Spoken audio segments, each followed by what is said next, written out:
नमस्कार सगळ्यांना. तर मी आज तुमच्याबरोबर खूप छान अशी टिफिन रेसिपी शेअर करणार आहे. तर रेसिपी चालू करूयात आणि व्हिडिओ आवडला तर लाईक नक्की करा, चॅनलला सबस्क्राईब करा. तर रेसिपी चालू करूयात. तर यासाठी मी सगळ्यात अगोदर कढईमध्ये तेल घेतलेलं आहे 3 चमचे आणि त्याच्यामध्ये फोडणी करून घेऊयात आपण.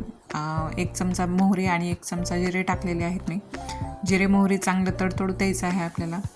आणि आज आपण कद्दू किंवा दुधी भोपळा म्हणतात त्याला, त्याची भाजी करणार आहोत. तर खूप छान टेस्टी लागते ही भाजी आणि खूप छान होते. या पद्धतीनं तुम्ही नक्की ट्राय करून बघा. जिरे मोहरी चांगलं तडतडलं की त्याच्यामध्ये आपण 7-8 लसणाच्या पाकळ्या मी बारीक तुकडे करून घेतलेले आहेत, त्या घातल्या आहेत. तर लसण चांगला आपल्याला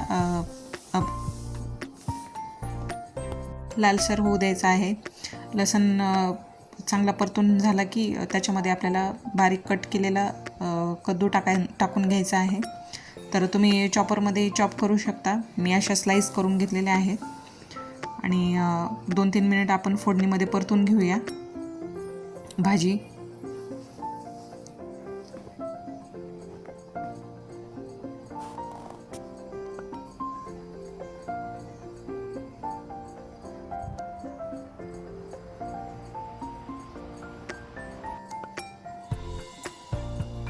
भाजी चांगली परतून झाली की त्याच्यामध्ये मी 4-5 हिरव्या मिरच्या घेतल्या होत्या आणि कच्चे शेंगदाणे आणि 5-6 लसण पाकळ्या असं थोडंसं जाडसर असं मिक्सरमधून काढून घेतलेलं आहे मी मिश्रण.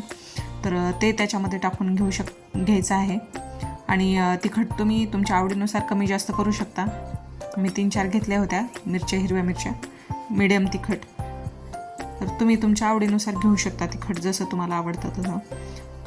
तर वाटलेलं सारण आणि कद्दूमध्ये चांगलं मिक्स करून घेऊया आणि वरतून मीठ टाकून घेऊयात आपण चवीपुरतं. आणि कद्दू पाणी सोडतो म्हणून मग मिक्स करून आपल्याला त्याची वाफ काढून घ्यायची आहे 2-3 मिनिट. तर सगळं मिक्स झाल्यानंतर आपल्याला झाकण ठेवून घ्यायचं आहे भाजीवरती.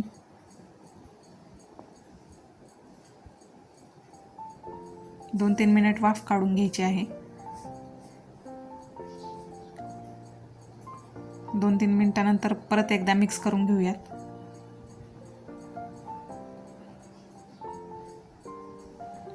त्याच्यामध्ये 1 चमचा हळद टाकलेली आहे मी आणि 2-3 चमचे कारळाचं कारळ चांगलं भाजून त्याच्यामध्ये तीळ टाकून असं ते कूट बनवतात, आमच्या इकडे वापरतात भाजीसाठी. तर ते 2-3 चमचे टाकून घेतलेलं आहे आणि 1 चमचा हळद. मिश्रण मिक्स करून घेऊयात.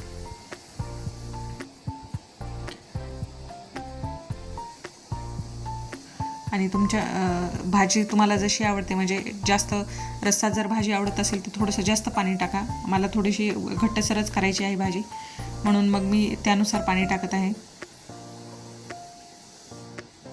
सगळं मिक्स करून घेऊया.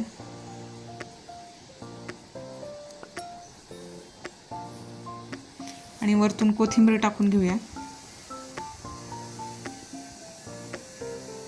आणि 2-3 मिनिट परत पाणी आटजेपर्यंत वाफ काढून घेऊया. तर इथं तुम्ही बघू शकता 4-5 मिनिट मी वाफ काढून घेतलेली आहे आणि आपली छान अशी भाजी तयार आहे. या पद्धतीने नक्की ट्राय करून बघा, तुम्हालाही नक्की आवडेल. आणि व्हिडिओ आवडला असेल, भाजी आवडली असेल तर लाईक नक्की करा, चॅनलला सबस्क्राईब करा. थँक्यू.